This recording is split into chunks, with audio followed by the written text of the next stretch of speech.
Hello everyone! So today I will test out some products from Arteza. I have tried Arteza's art supplies before and I do really like them.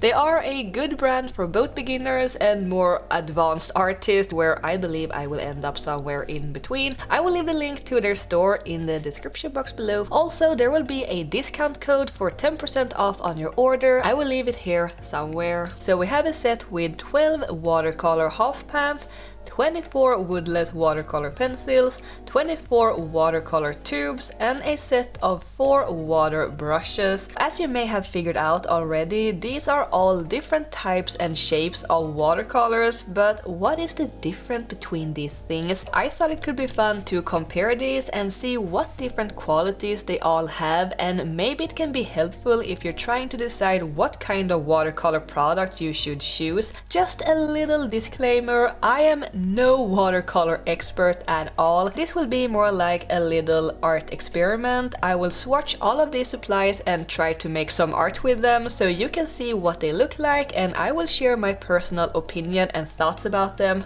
Alright, let's go! So let's start with these brushes, and they comes in 3 different sizes. They have a barrel that you can fill with water, and then you can just squeeze it to make the water come out through the brush tip. And I personally prefer regular brushes, to be honest, but I know that a lot of people love these brushes and they are great when traveling and you can't really bring a lot of water with you. And of course you can also use them without filling them with water, so you can use them as regular brushes if you want to. And they have nice and pointy bristles. They feel a little bit oily though, so make sure to rinse them before using them. And the oil might be something they use to protect the brushes. Oh, I really like this pattern. So next is the woodless watercolor pencil. So let's open these somehow. Ugh, and I'm still oily from the brushes. So here we have them, and I'm not quite sure about the color order, but I can just arrange them the way I want. So this is what the pens looks like, and this is a grass green one, a very pretty color. And the pen is coated with some kind of coating that makes it very nice and shiny, and it's very nice to hold. So there are a lot of different techniques that you can use with watercolor pencils. One of them is that you just draw on the paper and then you add water to them and they will dissolve and become watercolors. But you can also just use these as regular color pencils, just don't add water to them. One thing that I came to think about these pencils is that when you get the regular color pencils or the watercolor pencils, you will get them in this like tin case, but here you have no case at all to put them in besides these cheap plastic trays. Yeah, I could just put them in a pencil case, so it isn't really a big deal. I just wanted to share my thoughts about that. And then we have the watercolor tubes. Oh, look how gorgeous that is. For you who don't know what I'm talking about when I say delicious art supplies, this is what I'm talking about. So this is quite a new medium to me. I have used tubed watercolors before and also gouache, which is quite similar, but I am not super familiar with these tubed watercolors. But I know that they often turns out more vibrant than panned watercolors, since you can get more concentrated pigments directly from the tube without adding any water, since they are already liquid. So it's gonna be fun to explore more about these paints. And lastly we have the watercolor pans, which is what I'm most used to of all of these products. And this set comes with a little water brush as well.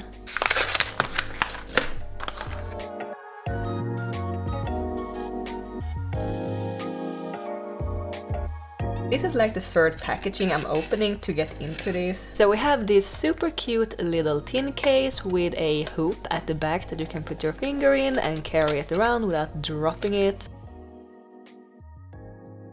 So we have a color swatch card that is really handy. So we have some mixing areas and also the watercolors. They look a bit matte, but I'm not gonna judge them before I swatch them. Also, this brush that came with this set, Yeah, why do they make and include a little tiny paintbrush when you can't even put it inside the case? I like the color card though. Alright, so that are all the things I will test today, so let's do some swatching. So for the swatches, I will use the Arteza watercolor paper, and I am most curious about these watercolor pans, so let's start with those.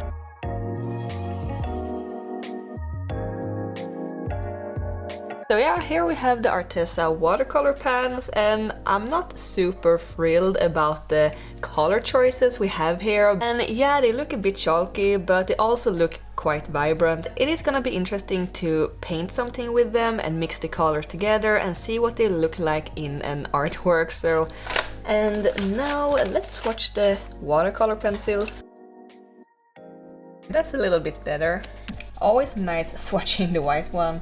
And they're not the softest pencils I've ever drawn with, but they don't leave a lot of crumbs on the paper either, so that's pretty nice. So there we have all the swatches of the color pencils or the watercolor pencils without any water, so let's add some water and see how well they dissolve. And I think I have a white here somewhere.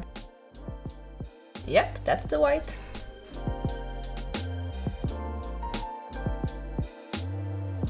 So here we have the Arteza watercolor pencils. Some of them definitely dissolved better than other ones. On some of them you can't really see the pencil lines underneath at all, but on some of them it's really obvious. But I think it wasn't too hard to get rid of the sketch lines. Also have in mind that I did press quite hard to get the very vibrant colors. So maybe if you add a bit less pressure, maybe the colors will dissolve more easily. So let's swatch the watercolor tubes. So I do actually have this little watercolor palette that is not from Arteza, because I know that some artists like to put their tubed watercolors into these palettes and let them dry and use them kind of like panned watercolors. So I will do a little test where I actually let the colors dry and then I will reactivate them again with some water and see how vibrant they are after they dried. So there we have all of them, so let's swatch them. Oh no, I put my finger in the paint.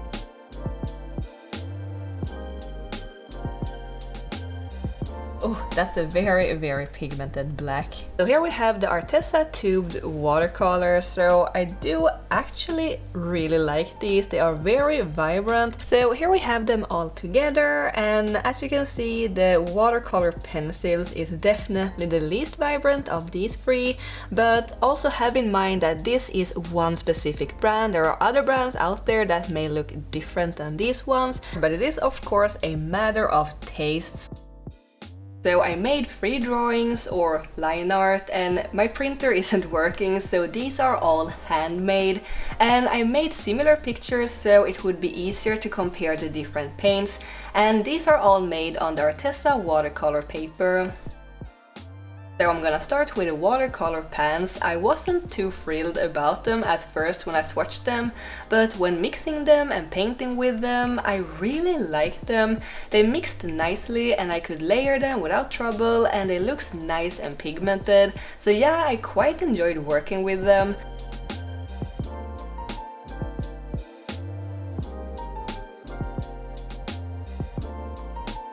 And also shortly about these water brushes, they were nice and easy to paint with, nice and pointy bristles and not too soft. I didn't fill them with water though, but they worked just fine as regular brushes.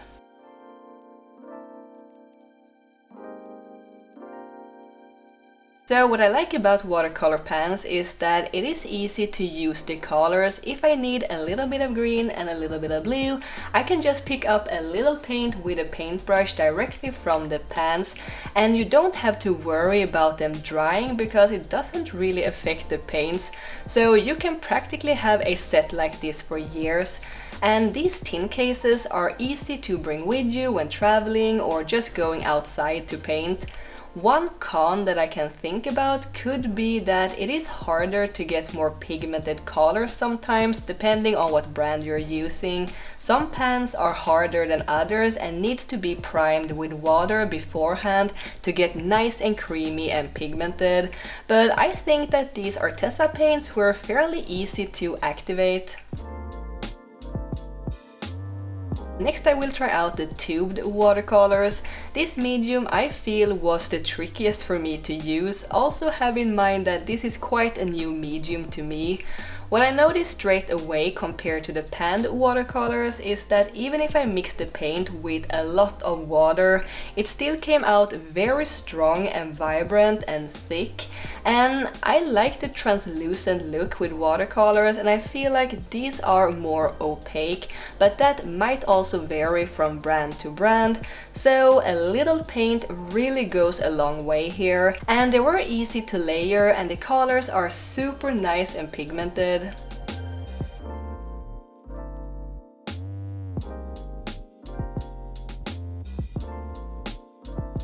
It wasn't a super big difference to paint with these colors than with the watercolor pans technique-wise.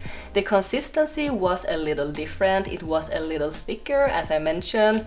I am also no super big fan of the fact that you have to pull out a mixing palette every time you're gonna use these and squeeze out the paint, and you often squeeze out more paint than you need, and I do think you can reactivate them again once they dry, but they may turn out less vibrant, and I know that some brands don't turn out as nicely after they have dried once, while other brands works better for that, but the non-diluted paint turned out so pigmented, so that's a huge plus.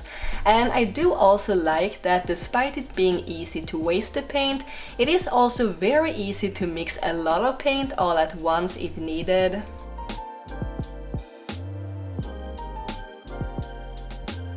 Lastly, the watercolor pencils, which sharpens beautifully.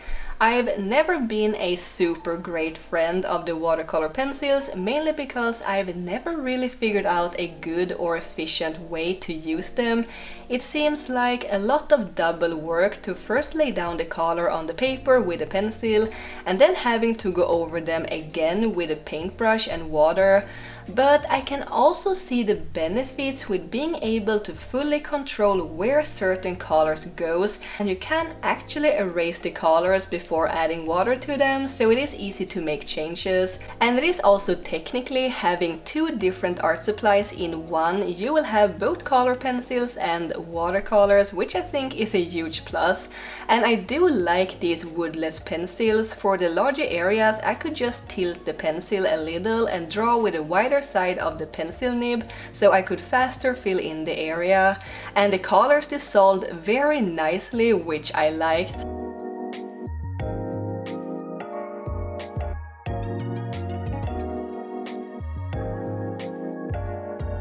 For the shading, instead of drawing the shadows directly on the paper, which I noticed didn't work that well anyway after adding water to the paper, it seems like the pencils didn't draw as well on the already painted areas, so I picked the colors directly from the pencil tip with the paintbrush, and that is a technique I really like to use with watercolor pencils, but then I could technically just have used regular watercolors instead.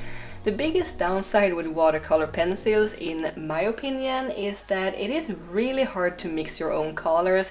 You can blend them together on the paper, but it is hard to predict the outcome sometimes. But I've heard that some artists that makes art with regular watercolors like to sketch with watercolor pencils instead of regular pencils, because the sketch will dissolve and disappear under the watercolors.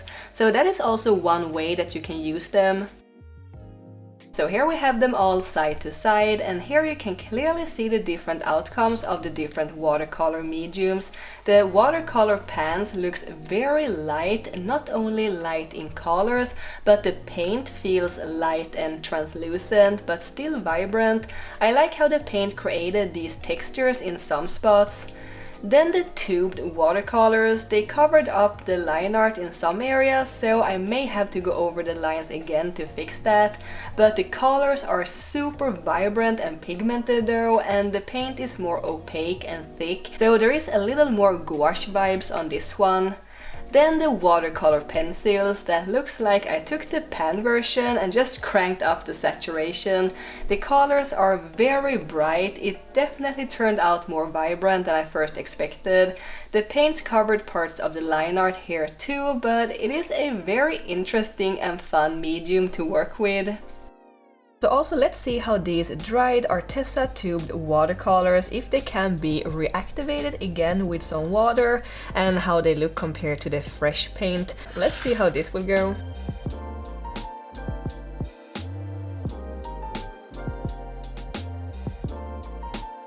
So here's the result of reactivating the tube watercolors. They definitely lost the super pigmented quality, but they still looks really nice and vibrant. So these Arteza tube watercolors works well to put in a palette like this and reactivate.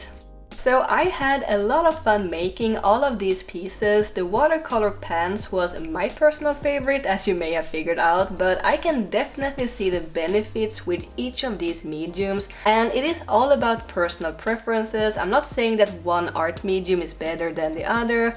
And also, as I said before, have in mind that different brands may give different results in colors and pigmentation than these ones, but here you can at least see the different ways you have to work with the different mediums and what pros and cons there is. Thank you so much for watching, guys, and thanks Arteza for sending these art supplies. And don't forget to subscribe to my channel if you're new here, and click on the little bell to get notified every time I post new art and videos, and I will see you next time. Keep drawing, my happy cats. Bye!